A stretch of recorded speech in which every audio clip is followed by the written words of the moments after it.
हरे कृष्णा।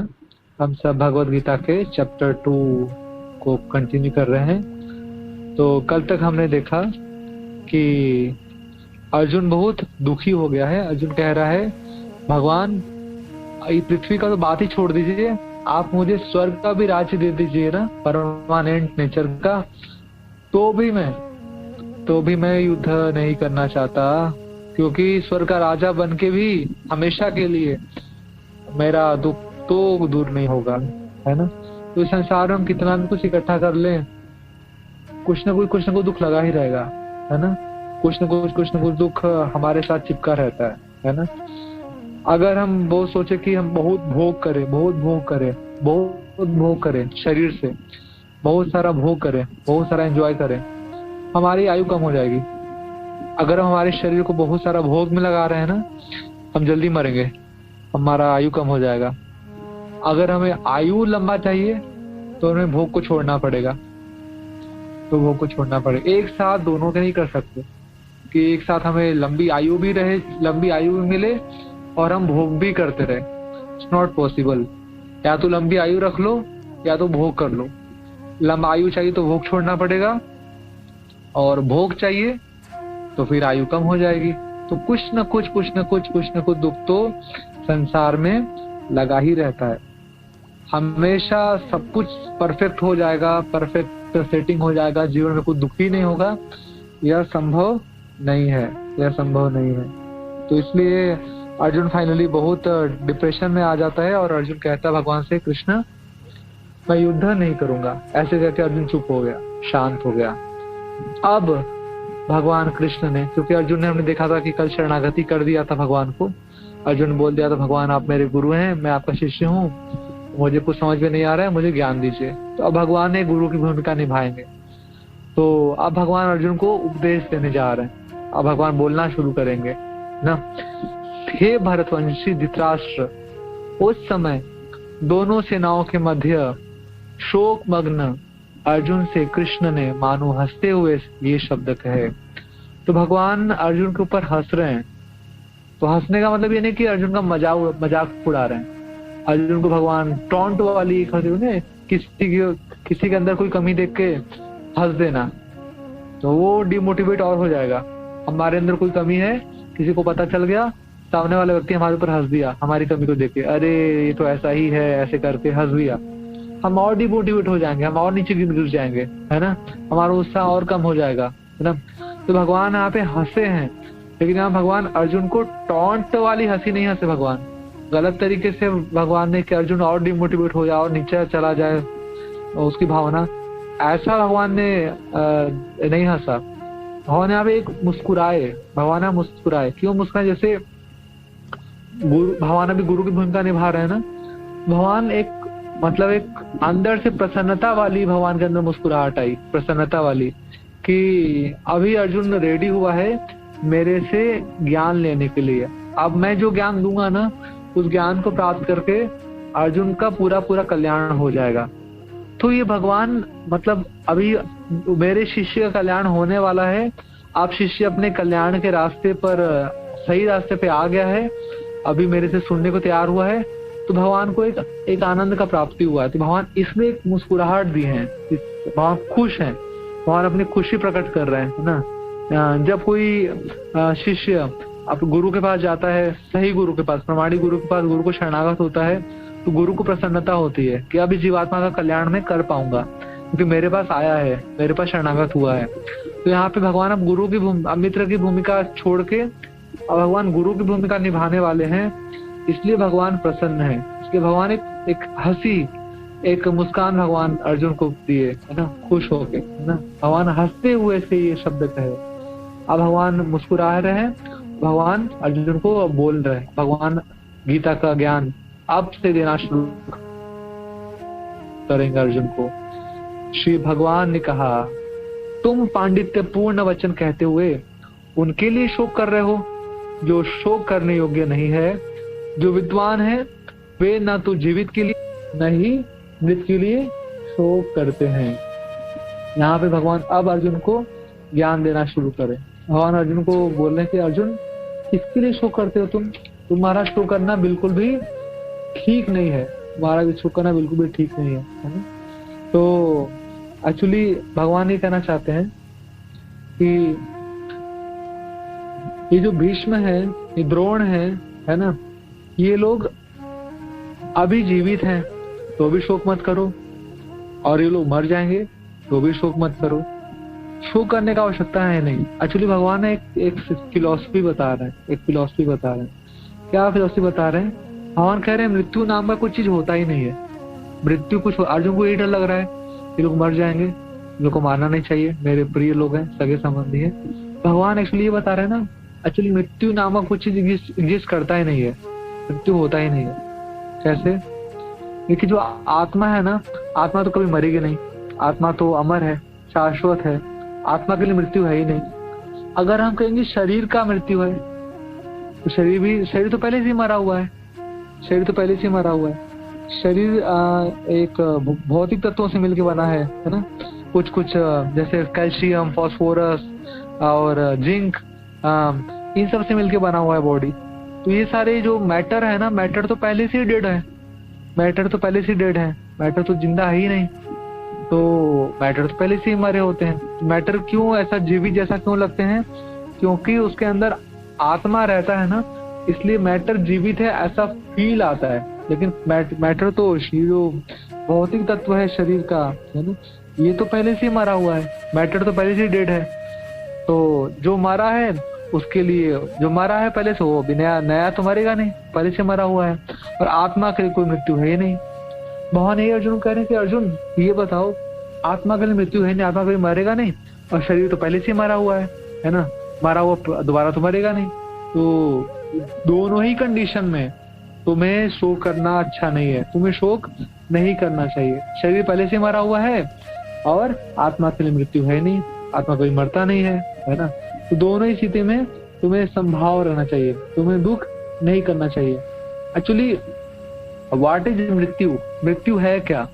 मृत्यु है क्या? मृत्यु ये है आत्मा का एक बॉडी से दूसरे बॉडी में ट्रांसफर, इसको हम मृत्यु का नाम देते हैं। ये मृत्यु है बस। शरीर पहले से मरा हुआ है, आत्मा कभी मरता नहीं है, बस ये जो ट्रांसफर होने का जो प्रोसीजर होता है ना, आत्मा एक पुराने शरीर को छोड़ के नए शरीर में जाती है, इसको हम बोलते हैं मृत्यु। पुराने शरीर का मर गया, पुराना शरीर मर गया। क्योंकि शरीर तो पहले से मरा हुआ है। शरीर जीवित इसलिए लगता है क्योंकि आत्मा प्रेजेंट होती है बॉडी में, अदरवाइज शरीर तो पहले से मरा है। तो यहाँ भगवान अर्जुन को यही समझाने का प्रयास करते हैं। तो भगवान कहते हैं ऐसा कभी नहीं हुआ कि मैं न रहा हूं, तुम न रहे हो, अथवा ये समस्त राजा न रहे हो, और न ऐसा है कि भविष्य में हम लोग नहीं रहेंगे। तो यहाँ पे भगवान ना ये निराकारवादी फिलॉसफी को कट करते हैं। निराकारवादी लोग क्या कहते हैं कि पहले एक निराकार ब्रह्म था, निराकार ब्रह्म ने साकार ब्रह्म का रूप ले लिया, निराकार ब्रह्म ये कृष्ण बन गए, और फिर कृष्ण बाद में फिर से निराकार ब्रह्म में विलीन हो जाएंगे। भगवान ये जो निराकारवादी फिलॉसफी, इसको भगवान एक तरह से काट रहे हैं। भगवान कह रहे नहीं, ऐसा कभी नहीं हुआ, मैं भी हमेशा से था। भगवान कह रहे हैं कृष्ण भगवान हमेशा से थे, अभी भी हैं, और आगे भी हमेशा भगवान रहेंगे। भगवान कह रहे हैं तुम भी अर्जुन, तुम भी पहले भी थे, अभी भी हो, और आगे भी हमेशा रहोगे। और ये समस्त राजा लोग जो यहाँ पे आए हुए हैं ना, ये राजा लोग पहले भी थे, अभी भी हैं, आगे भी लोग रहेंगे, आगे भी रहेंगे।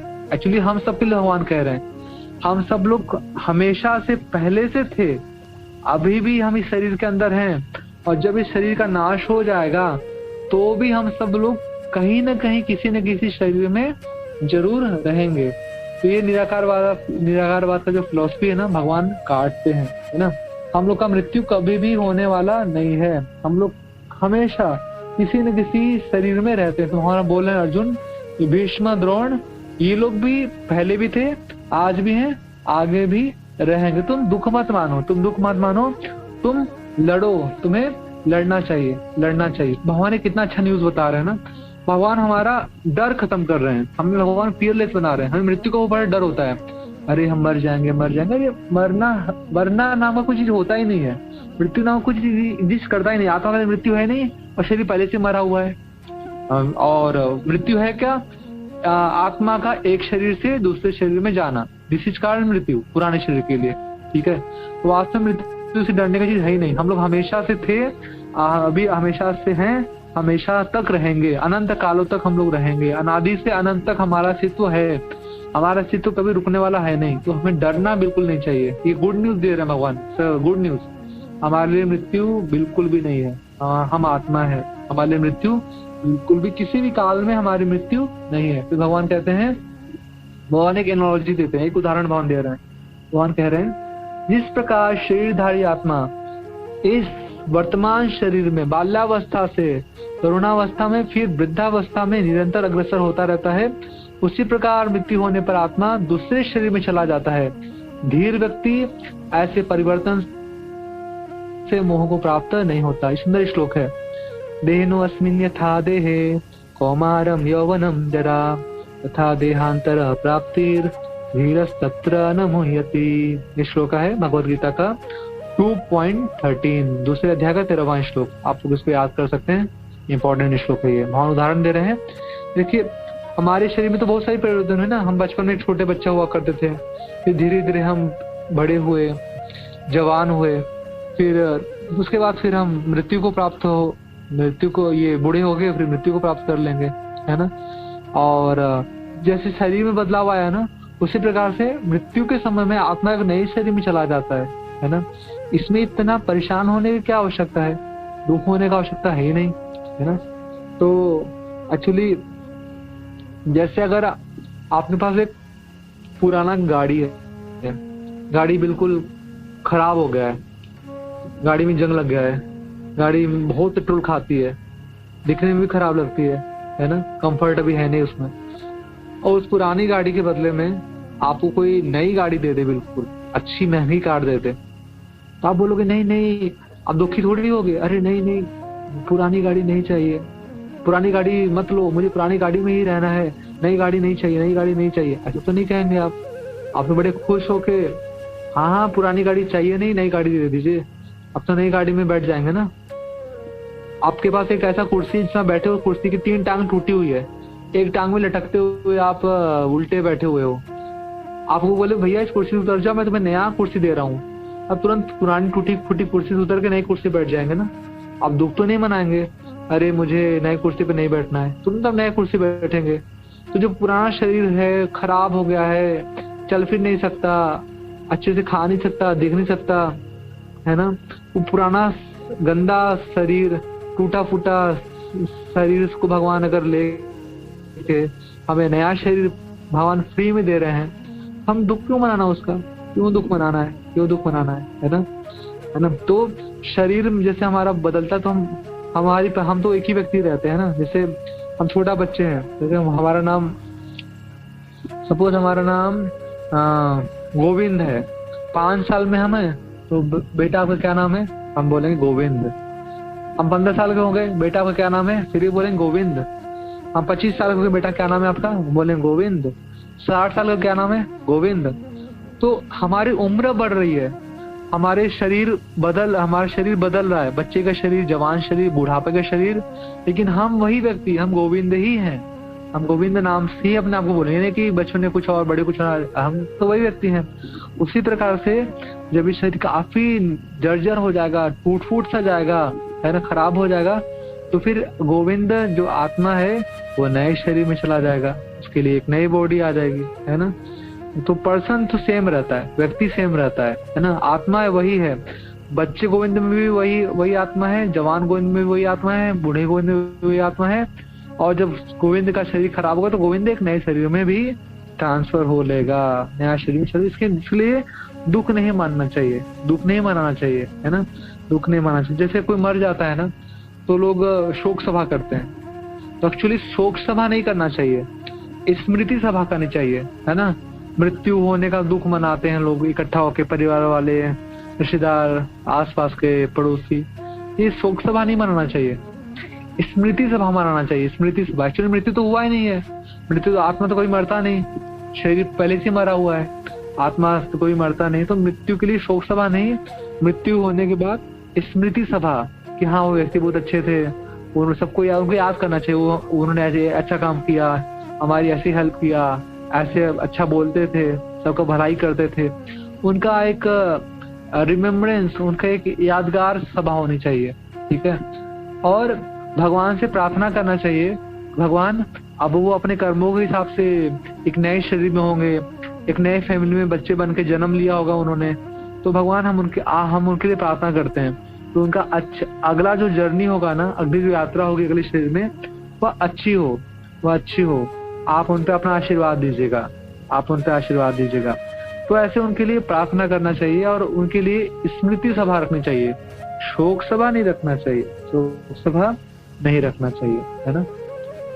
फिर अगला भगवान बोलते हैं, हे कुंती पुत्र, सुख तथा दुख का क्षणिक उदय तथा कालक्रम में उनका अंतर्धान होना सर्दी तथा गर्मी की ऋतुओं के आने जाने के समान है। हे भरतवंशी, वे इंद्रिय बोध से उत्पन्न होते हैं और मनुष्य को चाहिए कि अविचल भाव से उनको सहन करना सीखे। तो सुख तथा दुख दोनों भाई भाई हैं, जुड़वा भाई, साथ साथ रहते हैं। एक गोरा है, काला है, गोरा भाई है सुख, काला भाई है दुख, साथ साथ रहते हैं, आगे पीछे चलते हैं, है ना। कभी गोरा भाई आगे हो जाएगा, कभी काला भाई पीछे हो जाएगा, कभी काला भाई आगे हो जाएगा, कभी गोरा भाई पीछे हो जाएगा, है ना। साथ साथ रहते हैं, हाथ पकड़ के चलते हैं दोनों, है ना। हम साथ साथ हैं, दोनों भाई साथ साथ रहते हैं ना। सुख के बाद दुख, दुख के बाद सुख, ठंडी के बाद गर्मी, गर्मी के बाद ठंडी, है ना। तो भगवान कह रहे हैं अर्जुन, इनको सहन करो, इनसे परेशान नहीं होना, सहन करो, इनको सहन करो। जैसे बहुत गर्मी आती है तो जो घर की जो लेडीज होती है, माता जी लोग होते हैं, तो ऐसा नहीं कि अभी वो लोग को गर्मी में किचन में खड़ा होना, खाना बनाना बहुत कठिन बात होती है ना। सब कुछ गरम गरम लगता है ना, अच्छा नहीं लगता, उन लोग का मन नहीं करता खाना बनाने का। लेकिन अब ऐसा नहीं कर सकते कि खाना नहीं बना, बंद कर दी, गर्मी लग रही है, हम तो किचन में नहीं जाएंगे इतना गर्मी में, ऐसा नहीं कर सकते वो लोग, है ना। अगर माता जी लोग खाना बनाना बंद कर दे तो पति बच्चे बेचारे क्या खाएंगे, भूखे मर जाएंगे सारे। तो गर्मी को सहन करते हैं माता जी लोग, किचन में जाके भोजन बनाते हैं, है ना। तो ऐसे ठंडी में लोग नहाना चाहिए, गर्मी में नहाते, ठंड में भी ठंडी लगती है, नहाने का मन नहीं करता, और फिर भी लोग नहाते हैं, ठंड में भी लोग नहाते हैं, है ना।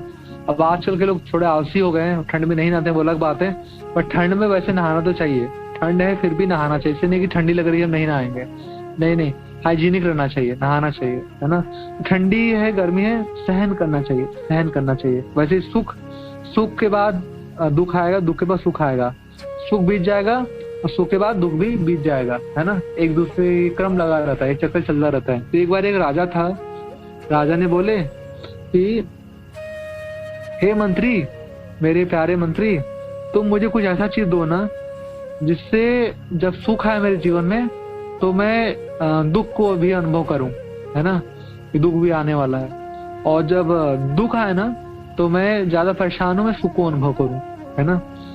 तो मैं सहन कर पाऊं, दुख को भी सहन कर पाऊं, सुख को भी सहन कर पाऊं। तो मंत्री बहुत बुद्धिमान था, मंत्री ने राजा को एक घड़ी दिया, और घड़ी पे टाइम ही नहीं लिखा था, घड़ी पे लिखा था राजा, हे राजन, ये समय बीत जाएगा।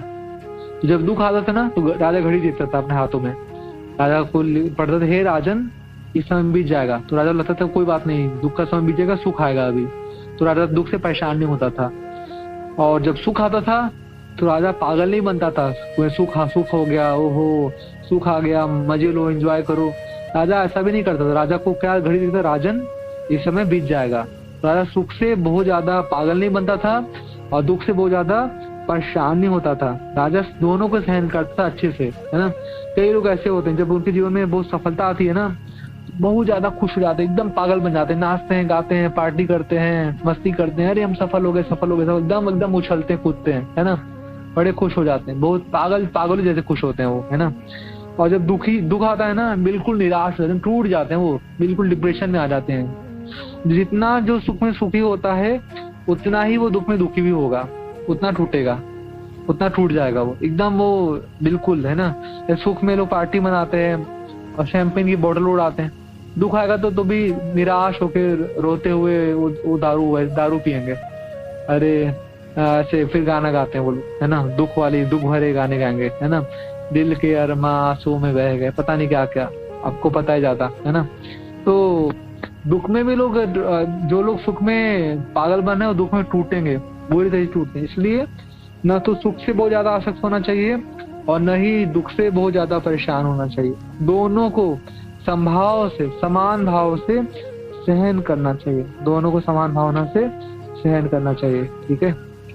भगवान फिर कहते हैं कि हे पुरुष श्रेष्ठ अर्जुन, जो पुरुष सुख तथा दुख में विचलित नहीं होता और इन दोनों में संभाव रहता है, वह निश्चित रूप से मुक्ति की योग्य है। तो सफल व्यक्ति कौन होगा?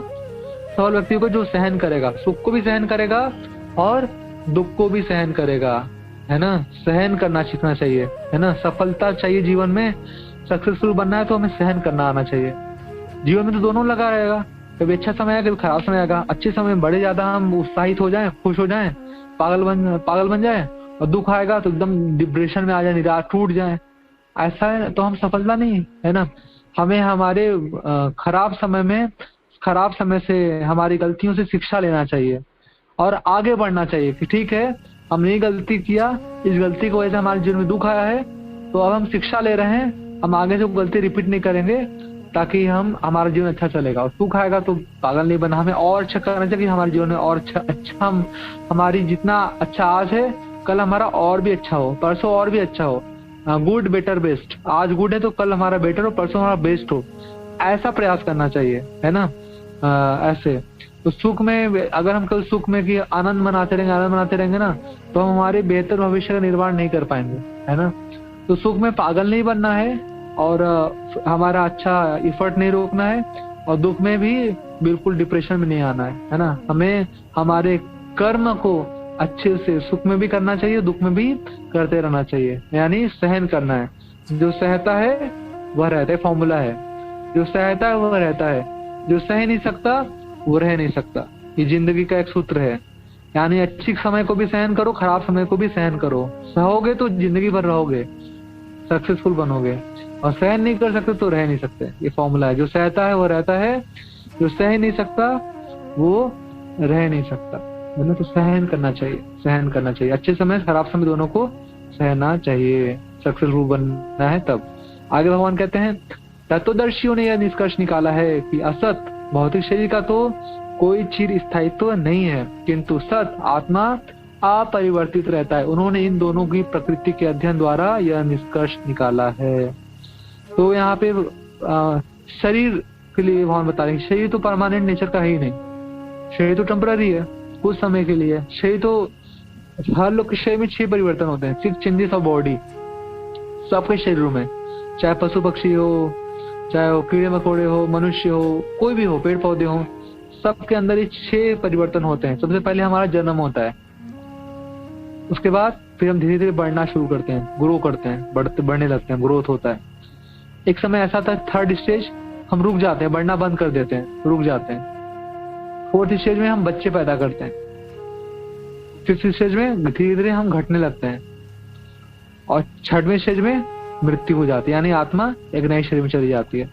तो 6 चेंजेस, जन्म लेना, बढ़ना, बढ़ने के बाद एक समय पे रुक जाना, उसके बाद फिर बच्चे पैदा करना, और बच्चे पैदा करने के बाद घटने लगना शरीर का, 6वें लेवल पे मृत्यु, यानी आत्मा का नए शरीर में आना। तो 6 चेंजेस तो बॉडी में सबके होता है, एवरी बड़ी बॉडी, सबके शरीर में ये परिवर्तन होता रहता है, सबके शरीर में परिवर्तन होता रहता है ना। तो शरीर तो स्थायी है ही नहीं, शरीर तो बदलने वाला है, हमेशा बदलता रहा है शरीर, है ना। शरीर सबका बदलता रहता है, तो लेकिन आत्मा अपरिवर्तित रहती है। आत्मा कभी नहीं बदलता, आत्मा बस अलग अलग शरीरों में यात्रा कर रही है, आत्मा तो ट्रेवलिंग कर रही है।